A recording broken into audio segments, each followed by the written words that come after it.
Youth കോൺഗ്രസിൽ പുതിയ അധ്യക്ഷനായി നേതാക്കളുടെ പിടിവലി. കെ.സി. വേണുഗോപാലും രമേശ് ചെന്നിത്തലയും എം കെ രാഘവനും നോമിനികളെ മുന്നോട്ട് വച്ചിട്ടുണ്ട്. 2 ദിവസത്തിനുള്ളിൽ പുതിയ അധ്യക്ഷനെ പ്രഖ്യാപിക്കാനാണ് ദേശീയ നേതൃത്വത്തിന്റെ ആലോചന.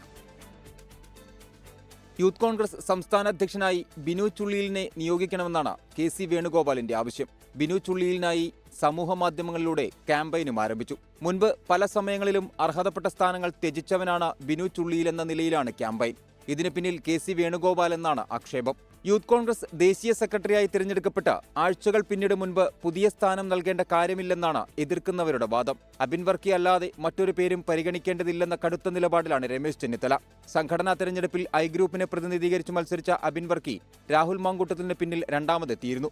നിലവിലെ സംസ്ഥാന അധ്യക്ഷൻ മാറിയ സാഹചര്യത്തിൽ ഏറ്റവും കൂടുതൽ വോട്ട് നേടിയ ഉപാധ്യക്ഷനെ പരിഗണിക്കുക എന്നത് സ്വാഭാവിക രീതി എന്നാണ് രമേശ് ചെന്നിത്തലയുടെ പക്ഷം. സാമുദായിക സമവാക്യമാണ് അബിൻ വർക്കിക്ക് തിരിച്ചടി.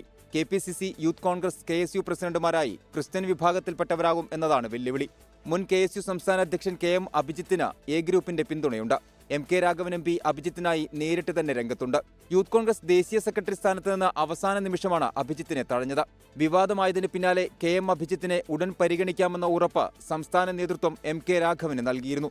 അപ്രതീക്ഷിതമായി വന്ന അവസരമെങ്കിലും ആ ഉറപ്പ് ഇപ്പോൾ പാലിക്കണമെന്നാണ് MK രാഘവന്റെ നിലപാട്. 2 ദിവസത്തിനുള്ളിൽ പുതിയ സംസ്ഥാന അധ്യക്ഷനെ പ്രഖ്യാപിക്കാനാണ് നീക്കം. 24 തിരുവനന്തപുരം. ലോകത്തെവിടെയായാലും ഏത് സമയത്തും 24 വാർത്തകളും ഓഗ്മെന്റഡ് റിയാലിറ്റി പാക്കേജുകളും എക്സ്പ്ലെയിനറുകളും വിശദമായി കാണാൻ ഞങ്ങളുടെ യൂട്യൂബ് ചാനൽ നിങ്ങൾക്ക് സബ്സ്ക്രൈബ് ചെയ്യാം.